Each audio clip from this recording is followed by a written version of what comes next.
Ahoj lidi, tady vítejte u další mojí reakce a tohle je poslední díl na reakce na takzvaný Tary vlogy, který byly na tomhle kanále původně. Dejte odběr, proč ukazuju lajky, dejte like, odběr a zvonek a jdeme si pustit poslední závěrečný videjka této sérii. Tohle je vlastně poslední díl této série, dejte odběr na můj hlavní kanál, na Tary top videa, na Tary reakce. A třeba bude další kanál, který byste chtěli, napište komentář. A my jsme skončili minule u téhle paní zubařky a teď se podíváme, jak se tady pokouší skočit 3 metry 30 cm precis na Černém mostě. A koukají na mě fanoušci přítomní, jestli to zvládnu nebo to nezvládnu. Tak jsem zvědavý. Znáte určitě pískoviště na dětském hřišti. Stopnem si, kolik to má stop. 2, 3, 4, 5, 6, 7, 8, 9, 10, 11. 11 stop. He, týpek, podívejte na něj. Já jsem ve videu. Ahoj mámy, vlogísek. 11 stop. A já mám za úkol to skočit s nožmo z místa. Já jsem miloval tyhle modré boty. To byly Puma Flare. Já jsem si koupil třeba 5 párů a pak je přestali dělat. A když jsem ten 5. pár prostě zničil, tak jsem byl úplně v háji, nevěděl jsem, co mám dělat a kde je mám sehnat. Já se tak rád válím na dětských hřištích. Všude písek a teď si představte, že se seberu a nasednu do svýho auta, který má prostě dírkovaný sedačky. V tu dobu jsem asi Audi A7 ještě neměl, ale možná jo, protože byly odvětrávaný, takže tam byly všude tečky, teda dírky. To bylo nepříjemný. Všude písek. Nevím, proč tleskají, když jsem to nedal. Tak kde to jsme? Víš, že já teď jedu autem a mám všude písek? Skvělý. To byl David. To nejsou moje sedačky za 200 táců. Aha, tak už to byla Audi A7. Pane bože, Tak teď znovu. Tak můžeme? Můžeme. Vidíte? Podívejte, jak si zaháknu ty palce s prstama, takhle zahranu překážky. To je nejlepší. Děkuju za... Pojď. Ale tentokrát jsem se nerozsekal na záda. To je daleko, no. To je hodně daleko na skok s nožmo. S rozeběhem to není problém. Vypadalo to blíž? No nevypadá to na tom videu, že je to blízko. Jedem domů. Já už jsem to vzdal. Domů? Jedeme natáčet. Já tam neskočím. Tak ještě jednou. Filozofický vokínko. Když se to tak jako veme, tak strašně moc videí už jsem natočil, jako masakr. Člověka to přirozeně vyčerpává, ta tvorba. Tak se divím, že ještě doteď natáčím. V tu dobu jsem si vůbec nepředstavil, že budu mít i další druhý kanál a budu točit jako na 2 kanály. Takže. Dám to nebo ne? Pojď ke mně. Síla z vesmíru.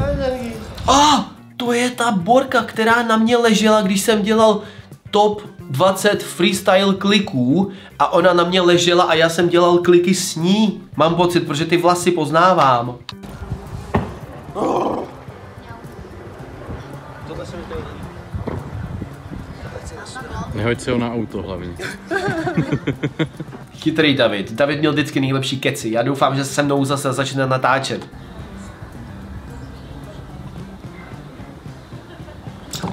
Pojď! Kámo, takhle ta... No tak, Tarýsku, mladý Tarýsek. Proč tam nemůžeš takhle dopadnout? Vidíme se u dalšího Pojď. videa. Čau. Já jsem to vzdal? Tak nic. Tak já jsem si fakt věřil. Ach jo, kdybych to dal aspoň s rozeběhem na tom videu. Ale ani to jsem pro diváky neudělal. Já jsem hrozný youtuber. Kdo z nás 3 skáče nejlíp? Tary, Dominik nebo Jura? Je to 11-minutový sestříhaný video a já jsem se ho rozhodl dát na svůj vedlejší kanál, jelikož jsem si říkal, že na hlavním kanále si tohle video nezaslouží bejt. Že tohle je fakt čistě jako o tréninku našem. On dal double hru. Jura, Dominik a Tary. To byl dobrý. Byl hodně dobrý. Fuj! Co jsem to tady dělal? Proč říkám fuj?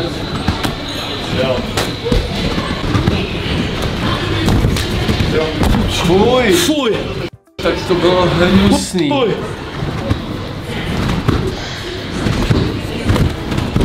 Fuj! Co tu děláme za bláznovi? Co prosím? My jsme byli totální magoři, kámo. Ty krása, jak jsem vůbec nekopnul těma nohama.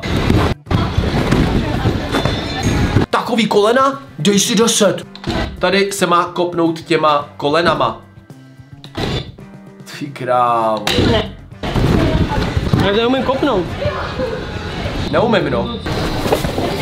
Oho, chtěl korka, úplně se lekl. Dobrý, dobrý. Ostřed dáš vodu, ale dáš to tak krásně. No, to je nejlepší kork v životě mimochodem. Fuj, tak to bylo nechutný. Co to? Chudák brácha. Fakt jsem ho do toho nutil, sorry brácha. Poprvé v životě na motokárách záznam celé jízdy, tady vlogy. OK. Zapínám.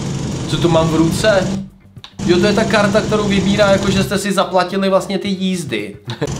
Taková vstupenka. Bez kecu, ale na motokárách ten motor zní jako motor ze sekačky, jako na trávu. Jo. Takhle je to rychlý z vlastního pohledu, vlastně POV, ale když na to koukáte třeba, že stojíte tamhle někde za zábradlím, tak vám to tak rychlý nepřijde, když jezdí jezdci. To je jako pomalý, ale když jedete svýma očima, tak je to mnohem rychlejší. No takže v tomhle videu v podstatě v celém videu jenom jezdím. A já jsem to ani nekomentoval, já jsem si to prostě dal na hlavu tu kameru a jen jsem jel. Takže i takový video se evidentně lidem líbilo. 2019? OK. Jak jsem slavil své 22. narozeniny, tady vlogy. Jo, tohle bylo hustý, jak jsem skákal front flip na ruce. To vypadalo fakt nebezpečně. Díky kuci. Nejlepší časy tohle byly. Fakt nejlepší časy. Co? To si děláš srandu, jak jsem byl pružnej? To není možný. Takovou štreku skáču. Bum. Jak to hned vytáhnu nahoru? Bez problémů. Kuba, toho si pamatuju moc dobře, ale šinty malej, ne, takhle pidi šinťáček. Neskutečný, hele, Standa. Já si ty jména těch lidí furt pamatuju, prostě to byl můj život, ten parkour. Jo, tohle je pejsek. Bum. Kdo je to na boso tam? Hej, to je hustý s tou samolepkou vínu. Co si pamatuju ohledně mých 22. narozenin, tak je to, že já jsem si pronajal tělocvičnu Sokolovnu v Říčanech a pozval jsem všechny kámoše, všechny parkouristy, který jsem měl rád, na moji oslavu a ta oslava byla vlastně parkourový trénink, prosím vás. My jsme si komplet vytáhali veškerý nářadí, duchny, žněnky, trampolíny, všecko možný, kozy, švédský bedny a tak. Do prostoru, udělali jsme si hrazdu a prostě jsme trénovali. Skoro přes celou noc, mám pocit, že jsme tam i spali. Kluci mi samozřejmě, nebo jakoby pozvaný lidi, mi samozřejmě dávali různý dárečky a ty dárečky byly fakt šílený. Občas teda. A strašně to potěšilo, strašně moc. Tady s křídlama, takový anděl. Kámo, to je úplně úžasný. Anděl strážnej. Tohle jsem si chtěl udělat jako fotomontáž, ale nikdy nebyl čas. Hej, to Kubo. Všechno nejlepší, hodně štěstí, zdraví a takhle mi kluci všichni přáli, no bylo to krásný, opravdu, líbilo se mi to tam. Au. hlavně bezpečný dopad. Kdo to stříhal, tyjo? Si nepamatuju, že bych stříhal já. Ale je to možný. Pak ať ti vyjde všechno, co teďka rozjíždíš a tak, myslím, že to jsou dobrý věci. No, to máš tak hodná všech, co tam jsou. Bylo krásně, jak mi přáli. Prej, ať mi vyjde všecko, co teď rozjíždím, protože jsou to dobré věci. No strašně moc věcí, vlastně všechno, co jsem rozjížděl, nějakým způsobem fungovalo, nebo funguje doteď dokonce. Takže to přání od Kuby pomohlo. Je, ten kalendář byl skvělý s našima fotkama. Jsi tady čů? Já myslím, že to zase bude nějaký nahatý kalendář. Koukej, jsi tam! Hej, to je pěkný. To bylo skákáníčko zase. Takže nějaký PK, takzvaně parkour.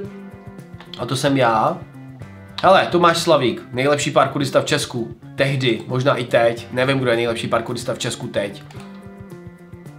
Double cork, úplně na pána, čistě jako nikdy.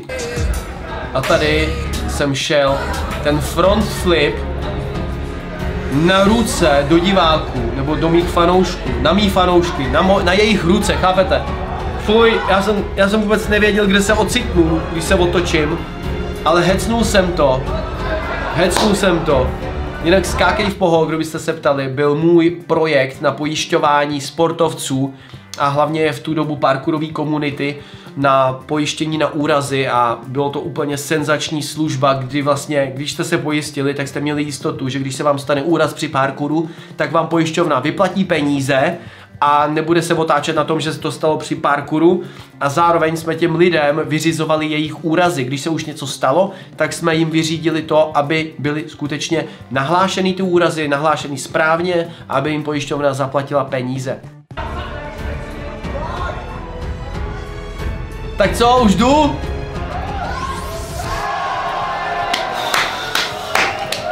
Tak tohle bylo neskutečné. Libová atmosféra. Jak mě tam hodili zpátky na ten gymnastický stůl. Ti s kozlem přemšipli. Honzík. Ještě Zase balónky tam furt praskaly, proč? Málo prostých balónků. Skákej v poho. Skákej v poho je dobrý. Ježišmarja, vodka. Wow. Originální dárek v kuželu. Samý alkohol mi kluci dávali. A nejenom to samozřejmě. Ani kupovat plast? Jo, super. Já si na to budu muset udělat dírku, abych to dal třeba na klíče. Nebo, a to já vymyslím. Dík. A cože mi to dal? Hustě, Tomáš. Kadil se jí, protože je poctivě. Ty králu, pěkný. Hustý. Skákání double front? Ne, dobrý, front 108, já už jsem se lekl, že Boris půjde double front a víš co. Wow, Honza to hodně zandal. Podívejte na Honzu, jak tam švihnul těma nohama, takhle se to dělá správně. Borec shifter. A Mickey, ne, tohle je standard. Fuj. Co to dělal? To byl Vova? Ne, to je Mickey. Ježiši. A! Když šel zádama zpátky k té trubce. To byl Vova, podle mě už. Tohle. Ježiši. To by mohlo hodně bolet, kdyby to trefil zádama. Fuj. Hnusný triky. To jsou ty palmdro. Hele, tohle je Shinty malej. Houpanej front, dobře, šinťáčku. Oh, krájení narozeninovýho dortíku. Skákej v poho. Podle mě se na všechny návštěvníky dortík nedostal, protože jich tam byla raketa. Podle mě tam bylo přes 25 lidí na těch narozkách. Hova, ty chceš dort, ne? Dá, prej do. Jo, vyzbylo na každýho. A to byl dobrý dortík, marcipán nahoře, vevnitř mňám, dobrá náplň. Jo, sladká, ne? Tak to zde, what the fuck, to ráz.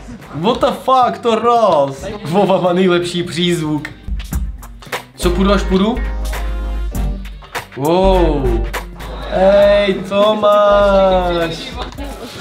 Co mi to dal? Co to bude, až si to vůbec nepamatuju, co to rozbaluju? Jezus. To je hezký od Tomáše. Předposlední videjko. Fam Jam 2014, největší parkour sraz na světě. To je pravda. Byl v Mnichově v Německu. Kousek vlastně odsaď, od Prahy, od Říčan. Jeli jsme tam přibližně 6 hodin autobusem. Jau, kámo. Jo, Zonyho to dost bolelo. Tady nejznámější parkouristi, tady vlastně člen Storor. Ty reakce byly zabity hodně. A Daniel Ilabaka, co tady skáče, tak to byl největší bůh parkouru v tu dobu. To byl prostě jako král, totální respekt. A to jsou moje záběry. Já jsem všechny tyhle záběry natáčel na svoji zrcadlovku, na nějaký Canon. A vím, že já jsem byl úplně udělaný tady z borce, z Daniela, protože to byl můj vzor brutální. Nejdřív jsem měl vzora Davida Bella v parkouru, zakladatele filozofie parkouru, a pak jsem přišel na Daniela Ilabaku, protože ten, co vymyslel za triky pro celý parkourový svět, to bylo neuvěřitelný.